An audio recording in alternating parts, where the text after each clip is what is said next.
Você tem dúvida que você foi criado para um propósito único? Deus, Ele não perde o controle das folhas das árvores que caem. Você acha que você teria nascido por acaso? Por que você acha que veio à existência? Por que você acha que Deus te deu um cérebro tão complexo assim? Ontem eu estava conversando com os meninos, lá na casa do Dr. João, né? Foi, acho que da casa do Dr. João. Lá no prédio dele. E foi tão interessante que eu acho que eu convenci os meninos todos a serem neurocientistas. Missão cumprida. Eu dei uma entrevista recentemente para a Conferência Geral e eles disseram qual que era o meu principal desapontamento como neurocientista. Eu falei assim, puxa, eu nunca pensei nisso, né? Qual é a minha maior frustração como neurocientista? Sabe o que me veio à mente? De não termos tanto neurocientistas assim na igreja. Eu acho que nós deveríamos ser mais, para estudarmos mais sobre o cérebro, para mostrarmos como Deus é grandioso. Porque o nosso cérebro prova isso. Nós temos mais ou menos 86 bilhões de neurônios. E os neurônios não são as células mais abundantes no cérebro. E estes 86 bilhões de neurônios fazem mais do que 100 trilhões de conexões. O neurônio pode ser ativado mais de 100 vezes por segundo. E como ele faz conexão com mais ou menos 10 mil outros neurônios, um neurônio pode ser ativado 10 mil vezes em menos de 1/1000 de segundo. Pensa o que é isso? Não dá nem para a gente pensar, né? O nosso cérebro é tão complexo, que mesmo que você, talvez, lógico, vai depender da idade, do tamanho da injúria, de vários fatores, mesmo que você sofra uma perda significativa de uma região, nós temos a possibilidade de outra área assumir aquelas atividades. Sabia que você, mesmo que desenvolva um Alzheimer, o seu cérebro é capaz de fazer brotar novos neurônios, até mesmo em algumas regiões, como o hipocampo, que tem a ver com memória, que está muito envolvido com Alzheimer. Ontem ensinei para os meninos que a gente não fala Alzheimer, tá? A gente fala Alzheimer. Uma palavra alemã, né? E a doença já é tão triste, a gente ainda acaba com o nome. Deus nos fez incríveis. Eu tinha preparado uma mensagem para hoje pela manhã, mas confesso que eu fui tão incomodada para mudar. Vocês me permitem ter mudado? Porque eu senti que Deus queria que eu falasse algo diferente para vocês. Nesta semana eu estava conversando com algumas pessoas. Uma pessoa em específico me disse assim, doutora Rosana, eu a conheci e ela disse assim, eu preciso conversar com você.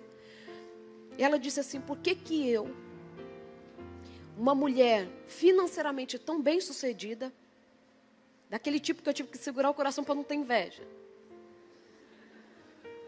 Ela não sabe o que é andar em voo coletivo. Ela anda no voo privativo com o marido. Eles têm um avião. Eu falei, eu nem queria. Eu adoro pegar a fila da Azul para entrar no avião na classe econômica. Acho super legal. E ela disse assim, tenho tudo. Estudei, moro onde quero. Tenho um apartamento em Milão, Paris, tudo. Eu falei, por aí. Mas eu não consigo esquecer as coisas que eu escutava na minha infância. Menina preta fedorenta. E é italiana, viu? Seu cabelo aí parece de não sei o quê. Por que você nasceu? Uma pena que eu não tive coragem de te abortar. Um outro moço, um dia, conversando com ele, ele me disse assim, por que eu não consigo esquecer o que a minha mãe me disse a infância inteira? Você é a desgraça da minha vida. E eu parei para pensar mais profundamente sobre essas coisas essa semana, e aí eu me lembrei de algo que é muito importante, que você sabe que é. A palavra. A palavra é importante. Se existe uma capacidade humana que nós não conseguimos encontrar em nenhum animal, porque é nenhum outro animal, não, em nenhum animal, porque nós não somos animais. Somos a semelhança de Deus. Não somos frutos de uma evolução. Se existe uma capacidade que temos que não é encontrada em nenhum outro ser criado nesta terra, é o poder de falar da forma que falamos, porque papagaio não fala como a gente fala, né? Algumas pessoas falam como o papagaio, mas o papagaio nunca fala igual a gente. Entenderam a ideia? Por que a gente tem essa capacidade da fala? Não vou entrar nem nos detalhes de como o nosso cérebro processa para vermos uma palavra, ler, falar sobre ela, porque é tudo muito complexo. As pessoas acham que existem simplesmente regiões do cérebro localizadas no córtex, como algumas regiões de Broca, que estão envolvidas com a fala. Porque cada região está envolvida com uma característica da fala, né? Um com a possibilidade de movimentação da boca, outra com a possibilidade de escutar a palavra que estamos pronunciando, outra de expressar emoção. Todas as regiões do cérebro, muitas regiões do cérebro estão envolvidas com a fala. Para você falar, você evoca memória, que a gente não sabe onde está localizada. Hipocampo só consolida a memória, mas ele não guarda a memória. Prova disso é que se alguém sofre uma lesão de hipocampo, não consegue formar novas memórias, mas lembra de tudo que aprendeu anteriormente à lesão. Nós temos uma região toda motora envolvida com a fala, aqui do tronco. Então, a gente não tem só córtex envolvido com fala. É algo tão complexo e tão incrível que nós nos tornamos quem somos. E aí existe uma grande discussão, até mesmo dentro da evolução, da teoria da evolução, que não existe um correspondente evolutivo com outros animais, quando nós pegamos a capacidade de córtex pré-frontal, dorso medial, de pegar uma palavra e conseguir traduzi-la, e de conseguir expressá-la. A capacidade de pensar dessa forma que pensamos, de planejamento estratégico, de pensar em moralidade da forma que nós pensamos, nós não encontramos em nenhum animal. Isso é único do ser humano. E aí eu te faço já uma pergunta. Como você tem usado esta característica, ou essa possibilidade, esse dom que Deus te deu? Você lembra das palavras que você já escutou, que foram as mais significativas na sua vida? Você lembra? Pensando nisso esses dias, porque eu gosto muito de pensar como você, eu falei assim, puxa vida, algumas pessoas acham a minha história incrível de vida, né? Eu sempre achei muito comum. Na verdade, eu formei a minha graduação em psicologia, que as pessoas não sabem, né? A minha graduação em psicologia. Eu fiz a Universidade Estadual Paulista, que na época era a melhor faculdade de psicologia da América Latina. Passei em terceiro lugar, quarto lugar, na classificação geral da Unesp. Teria feito medicina se quisesse. Se fosse hoje, né, que você passa pela classificação, você escolhe um curso. Na época eu já havia escolhido psicologia. Quando no segundo ano eu já começo a trabalhar com neurociências, fui para o laboratório de psicobiologia lá da universidade, trabalhei nas pesquisas do Dr. Greff, um dos maiores neurocientistas brasileiros, fez todo um mapeamento de ansiedade e depressão no cérebro, chegou a concorrer ao Prêmio Nobel com esses estudos que nós desenvolvemos, mais o Candel, que trabalhou com a memória, merecidamente leva o prêmio de 2000. E quando eu vou para lá, eu peço uma bolsa de investigação científica para o governo, pelo CNPq. Foram mais de 20 mil pedidos de bolsa e eu fiquei em segundo lugar na classificação geral, baseado no meu histórico escolar. E termino minha graduação, já entro na USP, Ribeirão Preto, para fazer o mestrado, mas ao mesmo tempo passei em terceiro lugar, aí foi o terceiro lugar, para também fazer o mestrado na Escola Paulista de Medicina. Fui para lá. Lá eu faço mestrado, no final do mestrado vou para um congresso de ciências e eu ganho um prêmio, uma menção honrosa pelo melhor trabalho de neuroquímica de 2004. Aí eu termino o meu mestrado, faço o doutorado, faço um pós-doutorado na própria Escola Paulista de Medicina, vou para a USP, faço mais um pós-doutorado lá e quando estou lá recebo um convite do governo norte-americano para desenvolver pesquisa com suporte do NIH, na Universidade de Toledo, em Ohio. E lá eu fiz o meu terceiro pós-doutorado. Aplico, então, para o Green Card, porque eu queria continuar morando nos Estados Unidos, depois que a gente prova daquela água, fica tão difícil. É tão difícil voltar para casa. Mas não sou filho pródigo, só foi difícil voltar. E aí eu peço para o governo a residência permanente, já estava grávida da minha baby Angelina, que deveria estar aqui.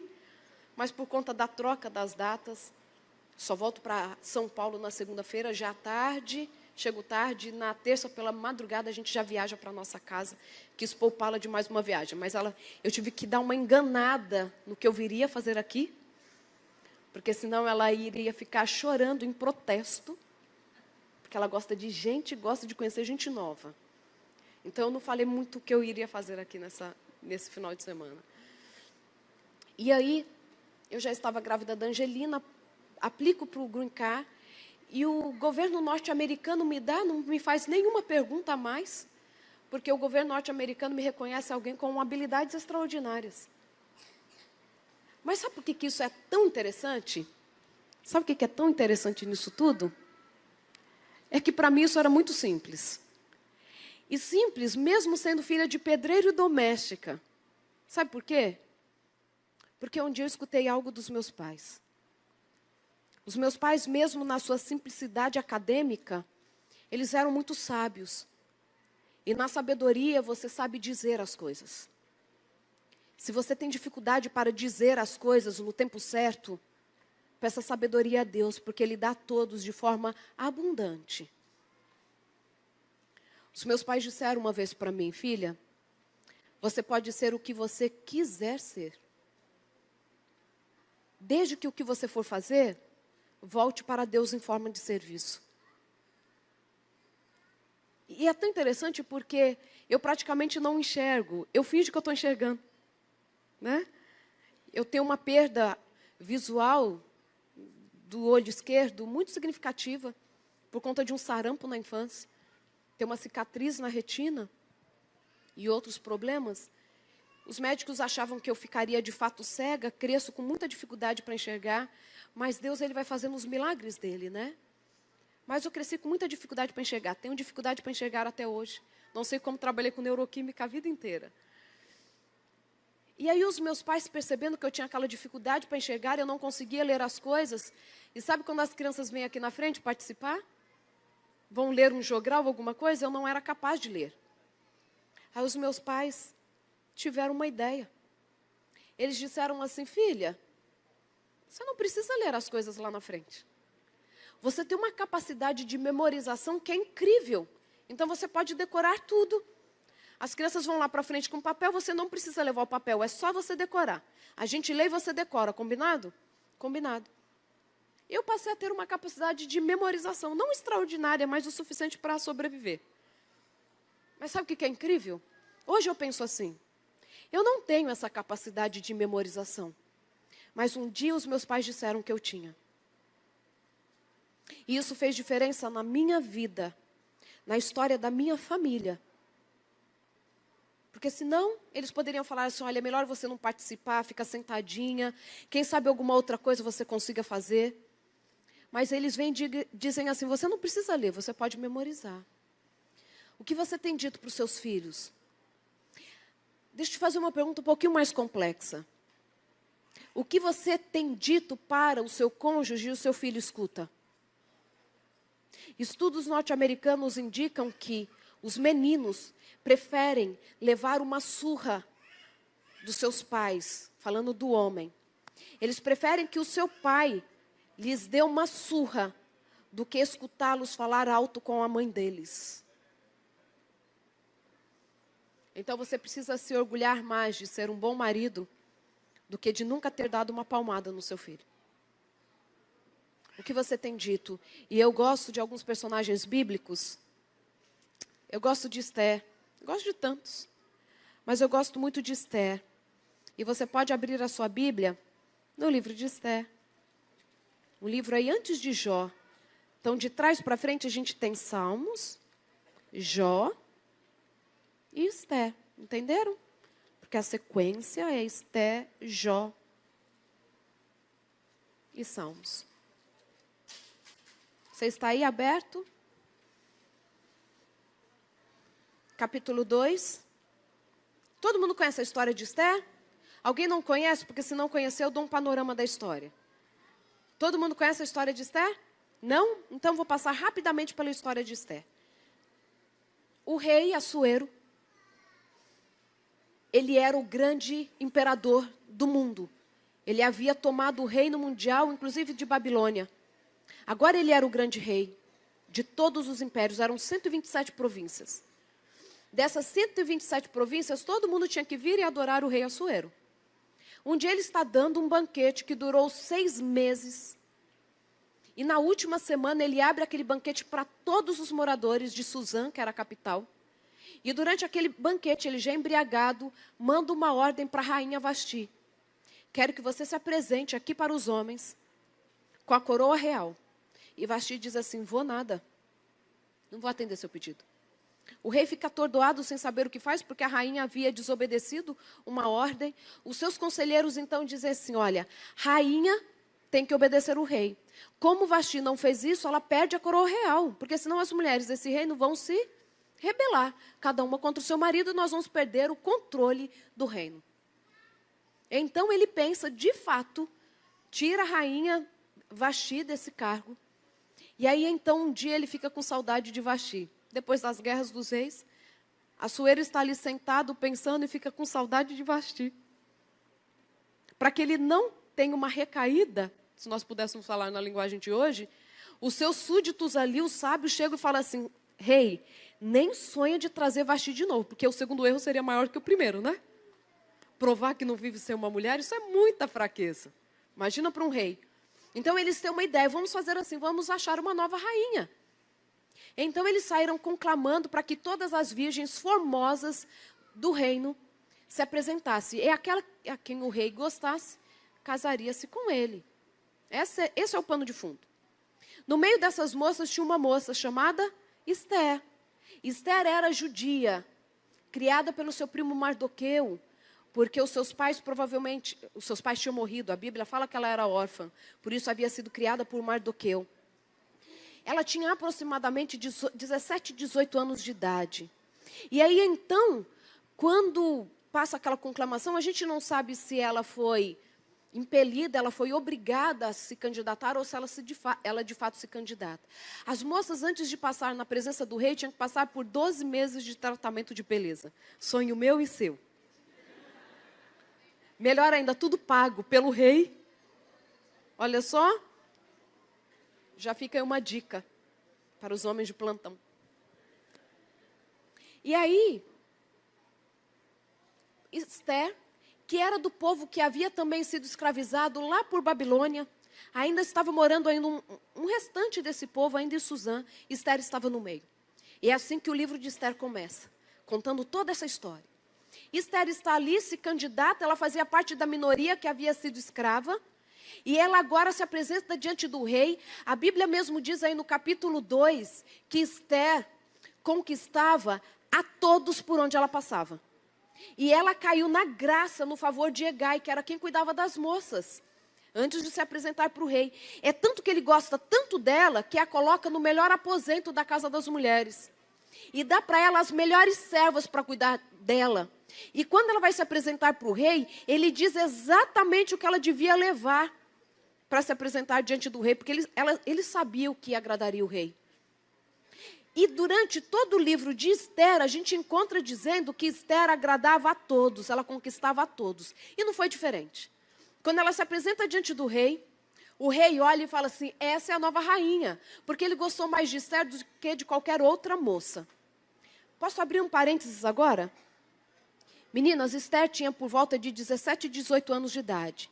Se uma menina nessa idade, criada pelos tios, por melhores que fossem, não eram os pais. Ok? É um discurso que eu sempre escuto. Sou muito bem criada pela família, mas assim, gostaria de conhecer os meus pais. E aquela menina, mesmo em tão tenra idade, ela conseguiu o favor das pessoas. Então, para mim e para você, não há desculpas para sermos quem somos em alguns momentos. Desagradáveis. Desagradáveis. Existem pessoas extremamente desagradáveis. Posso desabafar? Existem aquelas pessoas, não sei se você já passou por isso, que você tem até medo de falar assim, oi, tudo bem? Porque vai vir uma lista de lamúria que vai até te cansar. Já passaram por essa situação? Conhecem alguém? Eu conhecia uma mulher A minha mãe falece aos 47 anos de idade, vítima de um AVC. Foi para a igreja no domingo à noite, chegou em casa, passou mal. Meia-noite, minha mãe já estava em coma no hospital, para falecer 17 dias depois. Estamos lá, na cerimônia fúnebre, eu recebendo todo mundo que chegava. Chega a mulher que eu tinha medo de falar, oi, tudo bem? Ela chega, entra e fica ao meu lado, ao lado do caixão da minha mãe, e diz assim: feliz a irmã Bete que descansa, enquanto eu estou aqui em pé com essa dor nas costas. Eu quase falo assim, eu não faço questão de trocar. Troca com a gente. Porque tem gente que as suas palavras estão viciadas. Tem mulher que está com a palavra viciada para reclamar do marido. Uma vez uma mulher procurou terapia porque queria separar do marido. Já estava decidida. Não queria mais aquele casamento. Claro que todo réu tem direito de defesa. O marido foi chamado. Por que você acha? Você sabe por que você está aqui? Não tenho a mínima ideia. É porque a sua esposa quer separar de você. O homem leva um choque. Como na maioria das vezes o homem leva um choque quando a mulher quer separar. Mais do que a mulher. E aí ele fala assim, meu bem, são 35 anos de casados. Por que você quer separar agora? E ela diz assim, porque você não me ama mais. Ele é assim, como assim? Quem te contou isso? Você não me ama mais, eu não posso viver com um homem que não me ama. Mas eu te amo. Ela falou assim, então porque desde que a gente casou, você nunca disse que me ama. Aí o choque dele foi maior. Ele disse assim, querida, no dia do nosso casamento, eu disse na frente de todo mundo que eu te amava. O dia que eu trocar de ideia, eu te aviso. Simples assim. E ela sofrendo. Claro que eu não estou justificando o homem, mas às vezes a gente não sabe lidar com as palavras. E parece que eles se resolveram, porque ele confirmou. Queridos, as palavras têm um poder muito grande. E eu gosto que quando você vai aí, ó, versículo 10. Então ela está, entenderam a ideia? Ela é acolhida como rainha naquele palácio. E o rei ama Esther. A Bíblia fala, meninas, depois eu falo com os meninos.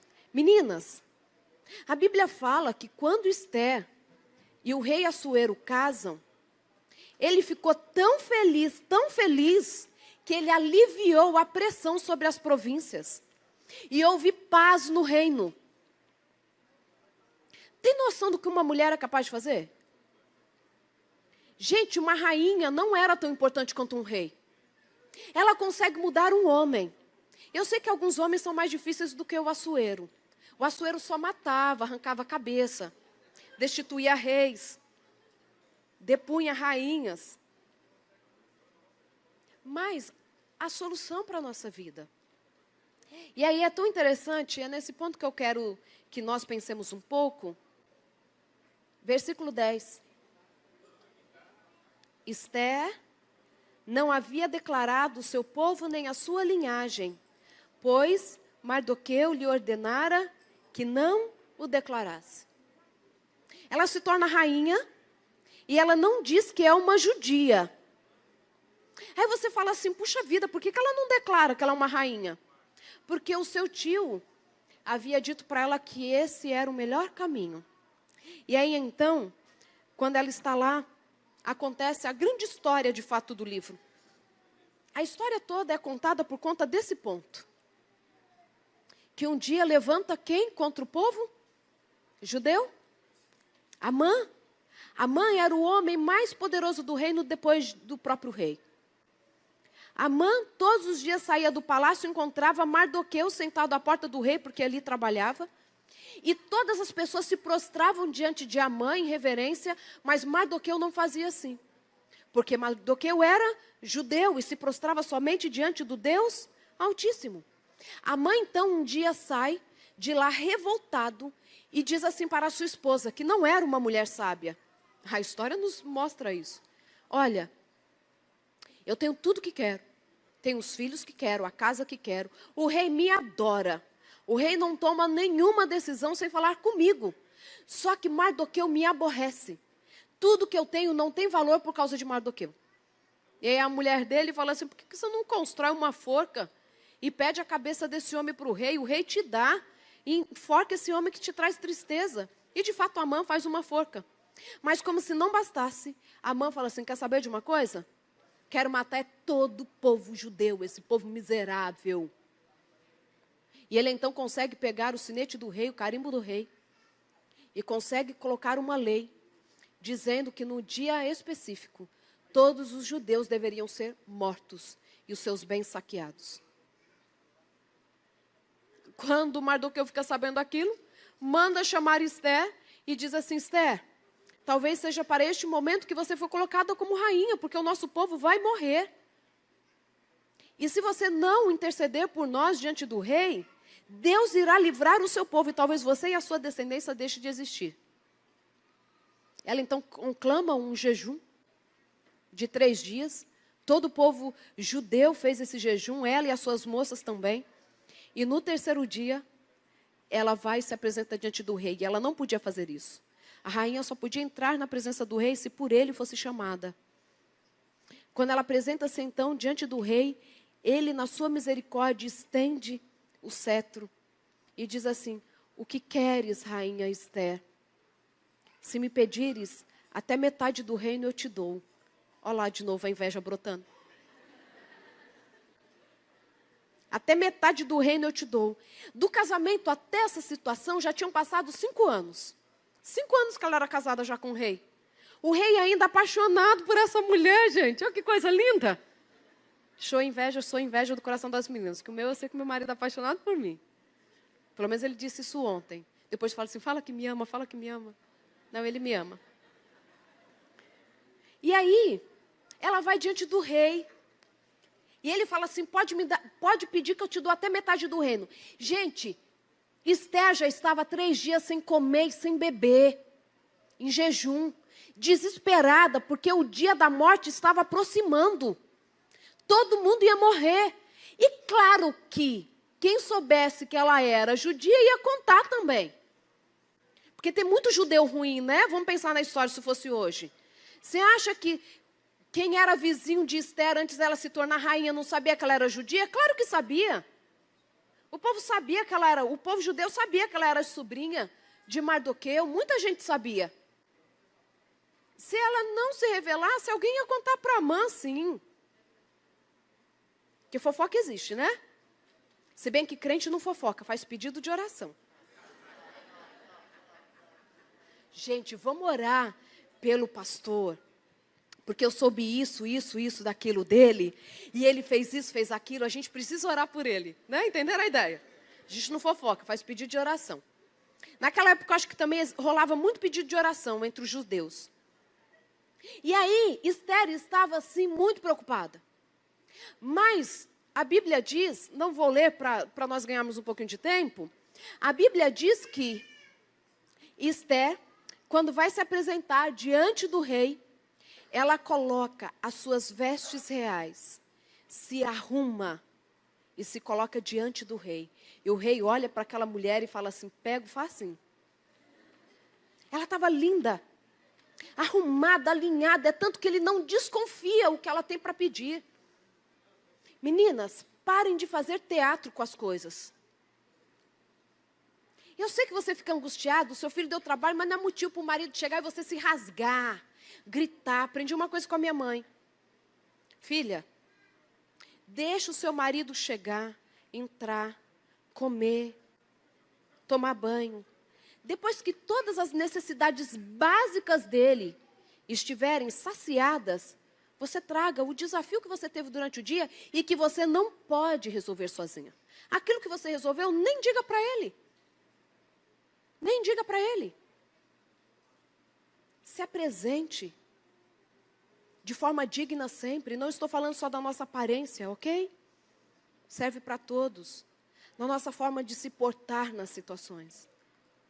O rei diz assim, se quiser eu te dou até metade do reino. Ela falou assim, a única coisa que eu quero, rei, que o senhor e Amã aceitem o meu convite para um banquete que eu estou fazendo para vocês para amanhã. O rei assim, nossa, que honra, a rainha fazendo um banquete para mim.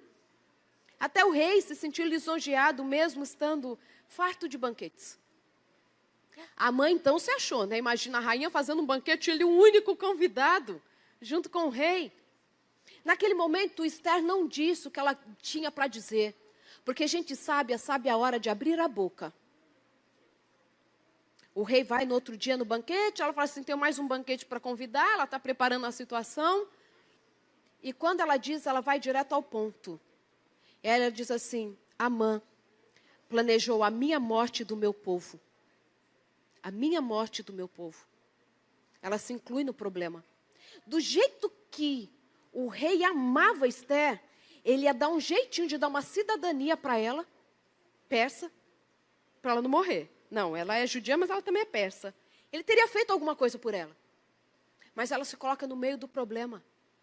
E nós temos uma tendência, né? O problema foi da equipe, que errou no procedimento, que não escutou o que eu disse. Não, nos casos mais graves, a gente até fala assim, não, o seu filho que fez isso. Não é nem nosso, né? A gente se exclui do problema. E aí, gente, ela conta, e o rei fica surpreso em descobrir que ela é judia. Eles já estavam há 5 anos casados. Existem coisas que a gente tem que saber a hora certa de falar. Existem momentos da vida que nós temos que aprender a silenciar. Porque existe um momento exato para nós falarmos algumas palavras. E aí nós sabemos do desfecho da história. O rei não podia revogar a lei, mas dá aos judeus o direito de se defenderem no dia da matança. Nenhum judeu morre. Foram os judeus que mataram os seus inimigos. Mas não saquearam, porque o que eles queriam era somente a vida. Parece que o favor que o povo mesmo, os judeus, recebem para voltar para a sua terra e reconstruir, vem dessa história de Esther, que fez com que o povo tivesse simpatia pelo povo judeu. Mas de todas as histórias, envolvendo palavras, que eu acho impressionantes, está lá no Novo Testamento. Existem muitas histórias no Antigo Testamento que são incríveis quanto à palavra. Ana, que quando é afrontada pela segunda esposa do seu marido, e o marido a vê chorando, porque Penina a irritava dia e noite até que chorasse, e não quisesse comer. Penina significa fértil, e Ana era estéril. E ela a provocava, porque ela tinha filhos e Ana não tinha filhos. Quando o seu marido um dia, mais uma vez, a vê chorando, e sabia que era Penina quem a irritava, ele diz assim, Ana, por que choras? Não sou eu melhor para você do que 10 filhos? Ana se levanta e vai para o templo chorar. E quando ela chega lá, o próprio profeta Eli diz assim, mulher, por que estás embriagada a esta hora da manhã? Comportas-te como uma vadia. E ela responde, não, Senhor meu, sou apenas uma mulher atribulada de alma. Por que Ana consegue ter esse equilíbrio mesmo em meio à dor? Porque é algo que se desenvolve durante a vida. As circunstâncias têm que trazendo para a nossa vida maturidade. E algumas pessoas envelhecem, não amadurecem, apodrecem. O que a maturidade tem feito com as suas palavras? O que você dizia quando era jovem, hoje você pondera antes de proferir essas palavras. E ela então consegue favor de Deus, não somente por controlar as suas palavras, mas Deus olha para aquele coração aflito. Ela poderia ter falado para o seu marido, agora você me pergunta por que eu choro, né? Você vai lá e escolhe outra mulher que me irrita, você não me defende. Agora eu estou chorando porque ela não me deixa nem comer. E você vem me perguntar por que eu choro, a culpa é sua. Ela não faz isso. Porque talvez ela tenha aprendido com a história de Sara. Sara que oferece a sua serva para Abraão casar e ter um filho, porque também era estéril. Quando o seu marido tem o filho Ismael, ela não aguenta, porque também Agar fazia ciúme para Sara e ficava esfregando Ismael na cara de Sara, sabe? Eu tenho um filho e você não tem? A Bíblia fala mesmo que rolava provocação. O que Sara faz? Fala para Abraão assim, olha, pega o seu filho e a mãe dele manda para o deserto. Na minha casa eu não quero mais. Ela não foi sábia. E aí nós encontramos duas gerações que brigam por toda a história. Decorrente da família de Ismael e da família de Isaac, que foi o filho que depois Sara teve. Talvez Ana tenha aprendido com Sara que nem tudo que a gente quer falar, a gente fala na hora que quer falar. E cuidado se o seu discurso é assim, eu sou tão sincero que o que eu quero eu falo na cara. Eu sei que aqui não tem não, em terras distantes isso acontece. Se você fala que quer o que quer porque você é sincera, não. Você é imaturo e sem educação. Porque a gente tem que aprender a falar na hora que tem que falar. Mas eu quero que você vá para Mateus. E o ponto principal está aí em Mateus, capítulo 3. Uma história extremamente conhecida por todos nós. Mateus, capítulo 3. A partir do versículo 13, narra o batismo de Jesus. Todos conhecem, né? Jesus vai até o Rio Jordão para ser batizado pelo seu primo, que era João Batista. João, que era o Batista, o que batizava. E quando ele chega ali, João o reconhece e diz assim, eu não sou digno de te batizar, é você quem tem que me batizar. Mas Jesus então disse que ele precisa ser batizado. E quando ele é batizado, nós encontramos no versículos 16 e 17 o que acontece logo no momento que ele sai das águas. Batizado Jesus, saiu logo da água, e eis que lhe abriram os céus, e viu o Espírito de Deus descendo como pomba vindo sobre ele. E o verso principal é o 17. E eis uma voz dos céus que dizia, este é o meu filho amado, em quem me comprazo, ou quem me dá muita alegria. Jesus sai desta cena, e o capítulo 4 começa dizendo que a seguir ele foi para onde? Para o deserto, aonde ele ficaria 40 dias e 40 noites, em jejum, orando. Ele foi levado pelo Espírito para o deserto, e lá ficou 40 dias e 40 noites. E no final deste período, nós temos o quê? A grande tentação. Vamos lá para o capítulo 4, vamos começar pelo 1, para pegar o contexto. A seguir, foi Jesus levado pelo Espírito ao deserto, para ser tentado pelo diabo. E depois de jejuar 40 dias e 40 noites, o que ele teve? Fome. Então, o tentador, aproximando-se, lhe disse, se és filho de Deus, manda que estas pedras se transformem em pão. A primeira tentação não foi quanto à comida, desculpa. Não foi contra a comida. Foi o que está escrito no começo do verso. No meio do verso aí. Se és filho de Deus. Colocou em Jesus a dúvida, será mesmo que eu sou filho de Deus? Será que Deus está me aceitando mesmo como filho dele? Será que eu sou Deus? Satanás chega e fala assim, se és filho de Deus, manda que essas pedras se transformem em pão. A grande questão está na resposta de Jesus. Versículo 4, que diz, Jesus, porém, respondeu o quê? Está escrito, não só de pão viverá o homem, mas de toda palavra que procede da boca de Deus. Sabe o que eu acho lindo nesse verso?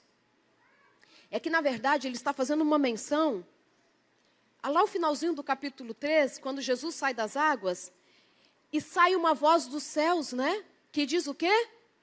Este é o meu filho amado em quem me comprazo. Jesus estava dizendo para Satanás assim, eu não vivo do pão, mas eu vivo das palavras que Deus procedeu sobre mim durante o batismo. O verbo que é usado aqui é maréia, que é a palavra falada.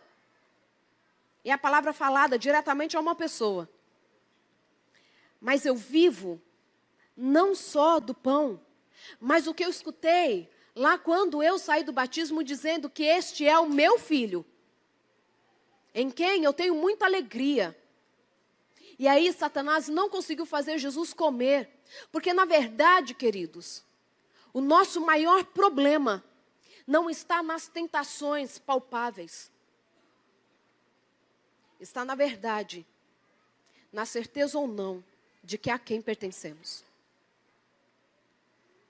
A grande tentação na nossa vida é discernir o que nos dizem. Porque as palavras, no que elas são ditas, elas vão definindo quem somos. Se as pessoas falam que você é bonita ou feia, inteligente, nem tão inteligente assim, que você é um bom profissional, não é um bom profissional. E eu tenho visto que esta tem sido uma armadilha para as nossas vidas. No que nós estamos crendo. A partir das palavras que nos são ditas. Depois Satanás só vai levando pancada de Jesus, né? Pula aqui do pináculo. Porque Deus vai dar uma ordem e o seu anjo vai descer para te salvar. Também está escrito, não tentarás ao Senhor teu Deus. Jesus reconhecendo que Deus, naquele momento do ministério, era quem guiava ele. E ele devia obedecer, era a Deus. E o tempo todo ele está remetendo a Deus o tempo todo. As coisas que chegarem para você, da forma que chegarem, coloque sempre diante daquele que te criou. Todas as vezes que te disserem algo que lhe traga um sentimento de desprezo ou de não reconhecimento, gerando em você talvez complexo de inferioridade, coloque isso diante de Deus e diga assim: Senhor, eu sou isso. E você vai escutar do próprio Deus te dizendo: você é o meu filho amado. E você me traz muita alegria. O senso de pertencer a Deus muda a forma de olharmos para nós mesmos. A minha mãe, e eu quero falar isso rapidamente, a minha mãe cresceu sem os pais. Por conta de uma separação, pensa um casal que separa na década de 50. A minha avó tinha 19 anos de idade, separada com 3 filhos. Claro que não dava para viver no vilarejo, resolve mudar para São Paulo. E nessa mudança era muito difícil. O meu avô já havia ficado com o filho mais velho. A minha mãe era uma baby de 2 aninhos. A minha avó tinha a caçulinha de 6 meses. Claro que ao tentar a vida sozinha em São Paulo com 2 crianças, viu que não era possível, decide voltar para a casa da própria mãe para deixar a minha mãe com 2 anos de idade.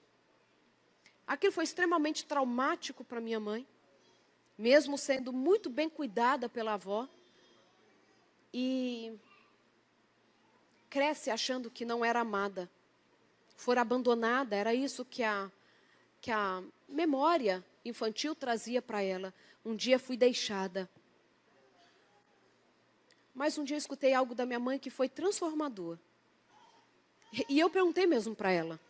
Eu falei assim: mãe, como que a senhora, uma mulher com uma história tão marcada pela vida, consegue ser a mulher que é? Consegue ser uma mulher que educou muito bem os filhos. Se não somos melhores, culpa é nossa.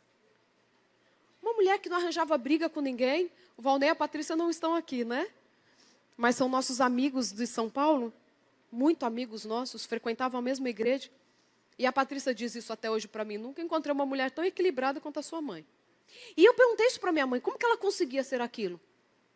E ela me disse algo, que eu até estou escrevendo sobre isso. Ela disse assim: filha, eu sou a melhor pessoa no mundo para cuidar de uma família. Porque eu sei o quanto uma família faz falta. Eu sou a pessoa mais indicada para ser a melhor mãe do mundo. Porque eu sei o quanto uma mãe faz falta. Entende? Enquanto a maioria de nós vive de fato as marcas do trauma, no sentido de dizer assim: não consigo abraçar o meu filho porque meu pai nunca me abraçou. Não consigo dizer palavras corteses porque eu cresci num lar onde as palavras ásperas dominavam. Você pode ser a pessoa mais indicada para pegar essas palavras e usá-las de forma oposta. Se você não recebeu amor, você sabe o quanto o amor falta. E você é a pessoa mais indicada para dá-lo. Se você cresceu e até hoje parece que as palavras malditas ecoam na sua vida, nos seus sentimentos, nos seus relacionamentos, você é a melhor pessoa para usar palavras corteses. Porque você sabe como palavras amáveis fazem falta. Jesus consegue se manter durante a tentação, porque ele lembrava das palavras de Deus. Independente da sua origem, independente da história que a vida foi escrevendo juntamente com você, que você possa escutar Deus dizendo o que você significa para Ele.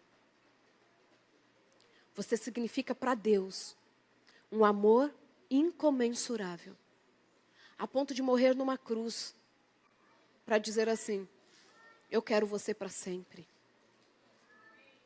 Se as pessoas ao seu redor não dizem o quanto você é importante, saiba que Deus todos os dias o faz acordar como prova de um amor inquestionável.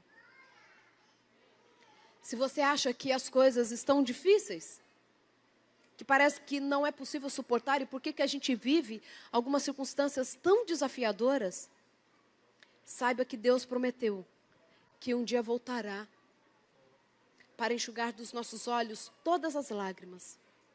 Está escrito em Apocalipse, capítulo 21. E Ele lhes enxugará dos olhos todas as lágrimas. E a dor, a morte, não mais existirão.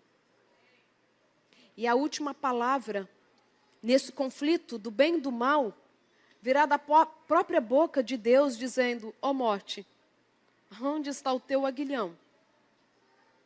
Deus, com uma voz, com a força muito mais intensa do que a do trovão, vai dizer lá dos céus, quando estiver voltando: vinde benditos do meu Pai, entrai no gozo, na herança que está reservada para vocês desde a fundação do mundo. Deus ama você, independente da sua história, independente do que fizeram com você, de bom ou de ruim. Porque mesmo que nós olhemos para nós mesmos e achamos que nós estamos na média ou acima da média, existe muito ainda para ser melhorado em nós. Mas independente do progresso que alcançarmos, existe um Deus que nos ama.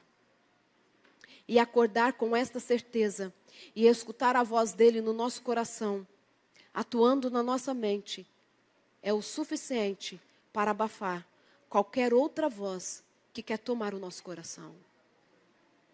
Talvez para aqueles que estão nos assistindo pela internet, talvez Deus, neste momento, esteja falando para você mesmo, que está com o coração aí angustiado, achando que a vida não tem sentido, mas sabe que Ele te ama. E a dor, o choro, pode durar uma noite, mas pela manhã, a alegria vem. A alegria sempre aparece na nossa vida. Porque depois da tentação, os próprios anjos desceram e alimentaram Jesus. E o confortaram. E mais uma vez disseram assim: Deus te ama, hein? Deus te ama. Deus ama a mim e a você. E que Ele cuide do seu coração sempre. Que cuide do meu coração sempre. Para que a boa obra que Ele iniciou em nós, Ele possa completar. E dentro desta boa obra se encaixa João, capítulo 10, versículo 10. Eu vim para que tenham vida e a tenham em abundância. E o versículo 10 é um contraste ao versículo 9, que diz que o ladrão vem para matar, roubar, destruir. Mas eu vim para que tenham vida e a tenham em abundância. Qual voz você está ouvindo? Do ladrão, que vem para matar, destruir, roubar, tirar os bons sentimentos, ou daquele que veio para que tivéssemos vida e a tivéssemos em abundância? Que Deus abençoe a mim e a você. Que a boa obra que Ele começou, que Ele possa completar, hoje e sempre. Amém.